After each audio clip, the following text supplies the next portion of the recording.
is also very difficult because you're in charge of not only actors and what comes along with the emotional life of an actor, but designers and technical people and just putting it all together. Yeah. And for me, I think I'm the type of personality that I crave that. Being a director, I love acting, and I try to do 2 plays a year, but I trade it all in just to direct, because directing is, you're the artist that brings all the paints together and puts the paint on the canvas. So. How amazing, Amber. Really. Yeah, and it's I'm just really blessed to be doing what I love and doing what I got a degree in. I never expected to make a living in theater, but it's what I do.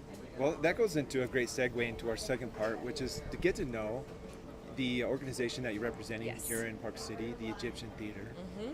Could you tell us, if people have never heard of the Egyptian Theater, there's probably not many, but for those few that haven't, can you tell them a little bit about who they are, what they do, how long they've been here? Absolutely. Well, the historic Mary G. Steiner Egyptian Theater is a Park City Main Street landmark. It's the face of Sundance. It's the main venue for the Sundance Film Festival. So all the pictures that you see of that beautiful marquee we have out front, and just the building itself, those are, it's unmistakable. It's a beautiful building. It's changed a lot in the last couple of years, and I got hired at the same time as our theater director, Randy Barton. And we just kind of transformed the place, because a couple of years ago, we were threatening to close it. We, like a lot of theaters across the country, it was in a lot of financial trouble, and they had to cancel their season, and they we took a look at what was working and what wasn't, and really, theater was in trouble. So we revamped our business model to become a performance venue for different kinds of performances and user groups. So we have a motto that there's always something on stage at the Egyptian. So we are open every weekend. Wow. And it's intense. We have something going on every weekend, and usually it's something different. So we have live comedy, live music, bands, theater performances, musicals, different civic events. We host the Spelling Bee every year, which is a lot of fun. But we're always moving in and moving out. There's never any downtime there. So the people that work there are very passionate about working there and about creating different entertainment. So I'm really fortunate to have such a good crew, but it's a lot of work, and it's never ending. So we're always building a new set or tearing a set down, moving stuff in, moving stuff out. Different personalities come through, different kinds of needs, and it's definitely keeps us on our toes, and definitely some long nights and some early mornings and some long days. There's just no way to have any kind of regular life at the Egyptian Theater, but I love it. I love working there. I love the people that I work with, and it's really exciting. I didn't know so much was going on. That's awesome. Yeah, every single weekend, and sometimes during the week we'll throw in a concert or a film screening, just to keep us on our toes. Yeah. But sorry, go ahead. I feel like the theater's back in its golden age, because we have so many different things to cater to so many different individuals, and comedy shows. Yeah, there's always something for everybody. Music. If you haven't been to the Egyptian Theater, you have to come. We've got some really amazing shows coming up, especially. Yes, and we'll get to that too. My favorite part about the Egyptian Theater is the intimacy.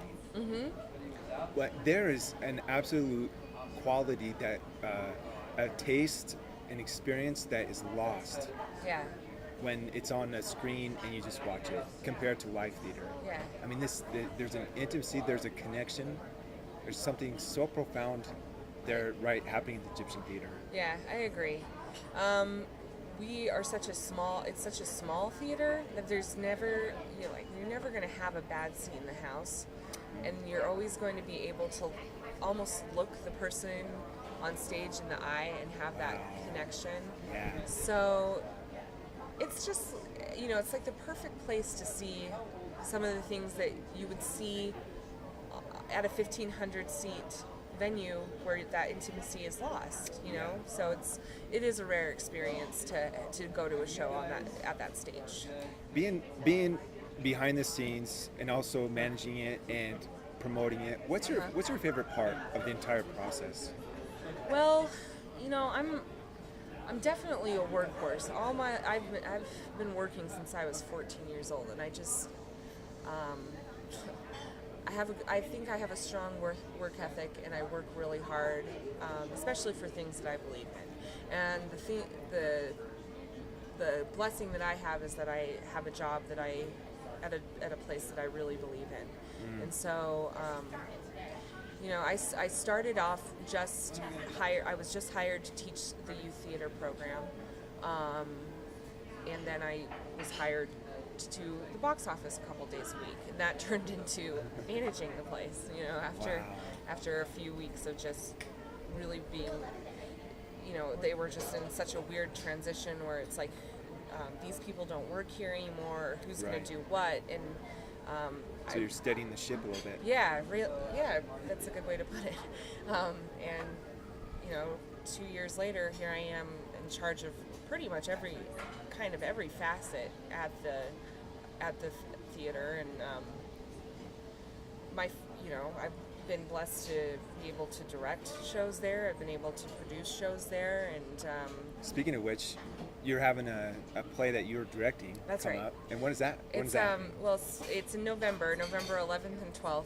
3 shows only. It's the Park City Burlesque. Tanya Taylor from Taylor Productions is choreographing it. She had produced a smaller version in the studio space in April, but this one's going to be on the main stage. Wow. And I'm employing different other performance aspects. It's going to be more of like a vaudevillian circus themed show, so we're going to have an MC and different kinds of performance acts. It's going to be almost like I was really inspired when I lived in New York. There's this freak show that happens at Coney Island. Yeah. It's really interesting, and people go to it every Friday night. It's this freak show that has they do also a burlesque show, and the burlesque show's a little, it's not the best quality, but people are drawn to that side of people that are different from them and almost grotesque. So I'm employing the elements of a freak show into the burlesque show. So you have to come see it. Love it. Yeah. Okay, wonderful. And are there any other plays that you'll be directing? Not currently. The Burlesque is the next one on board, but producing Jesus Christ Superstar in December, which is going to be huge. We have Ted Neely playing Jesus, he's the original Jesus. He was in the movie and the Broadway version. No way. Yeah, and he's still just amazing. He is Jesus. So we're really lucky to have him on stage. We're live here at Zoom in Park City. We're talking about Jesus. If you want to meet him, you can come to the Egyptian Theater in December. You can meet Jesus in this play that's upcoming. Yeah. And you guys are also featuring a great play, romantic comedy. Mm-hmm. Can you tell us a little bit about that? Right now, it's the closing weekend of the Fantasticks. It's America's longest running musical, and it's a fantastic show. People love this show. I mean, it's classical. It's classic music theater. The songs are, people really love the songs and the story. It's a typical story of forbidden love and a coming of age tale with there's a lot of elements of comedy, and we have the guy who played El Gallo on Broadway, the New York version. He is the El Gallo in this production. So, we've been really lucky to have, and it's a Broadway in the Mountains production, who are really committed to local, young budding actors working with professional, seasoned actors. So it's a really amazing collaboration. Yeah. All right, and so you have a show today at 4:30. 4:30 and 7:30 today, and then tomorrow at 6 p.m. and then it's over. So you got three more chances. Get on over there. Where can people get tickets? The easiest way is online. It's parkcityshows.com, and it's really simple. You see the seating chart. You can choose your seats. Check out. It's the same price as just booking it over the phone, which is 649-9371, or you can just come by the box office in person. Wonderful. Oh, theater is an absolutely fantastic cultural experience that it allows people to connect on a community level in an intimate setting and share beauty and art and emotion and powerful emotion, and we're so thankful, Amber, for you to come on here and give us a little taste of that. Oh, thank you. Yeah, this is a great experience. Yeah, the Egyptian Theater is just a beautiful building, and we're doing so many different things. There's a variety of different entertainment. It's really worth just coming and checking out and seeing a show there. Here. Yes, the Egyptian Theater itself is a show. Yeah.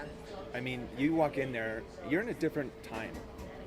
I mean, it really has a richness to it, a quality that, like you said, it's the center point, the focal point of Sundance, and for good reason. Yeah. I mean, so much goes on there. Well, we're about ready to close here. Any last shout outs that you'd like to give? Yeah, I'd like to. I love giving out shout outs. Yeah. I want to give a shout out to Randy Barton. He's he's my right hand man, and the pulse right now, the driving force at the Egyptian Theater. I couldn't do it without him. And let's see, Christy Dillaway, our new marketing director, she's doing a bang-up job. And Paul Tan, who's our board president, and who's also going to be my partner in an endeavor happening in winter. We're going to be kind of producing our own theater company out of the studios. It's going to be new works by local playwrights, so look forward to that. Cool. Yeah. Do you guys have a Facebook page? Not yet. We're like in the infant stages, Sure. but we're gathering material. We're working with the underground theater experience as a working title, and Paul Tan's just a great guy, also fabulous director, really good musician, and I'm just really lucky to always meet some great people. I want to work with people on an artistic level, unify the artistic community. It's alive and well in Park City, and just come check us out. I'd love to meet people. Can people find you online? Are you personally online?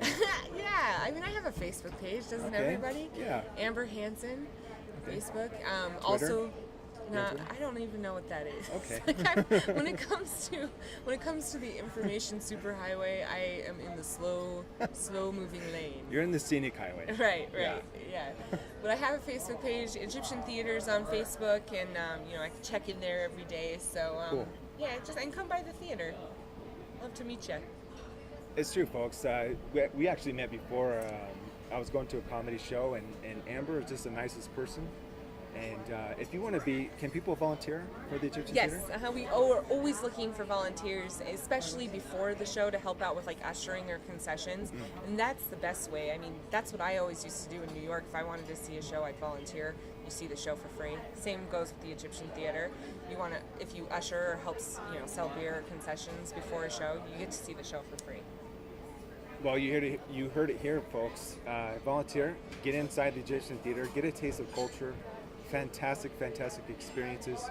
We'd like to thank Zoom for hosting us here. It's a beautiful restaurant. Come down and get some of this delicious food, folks. Well, I'm your host, Nathan Sinclair Vineyard. I'm with Conversations on Main.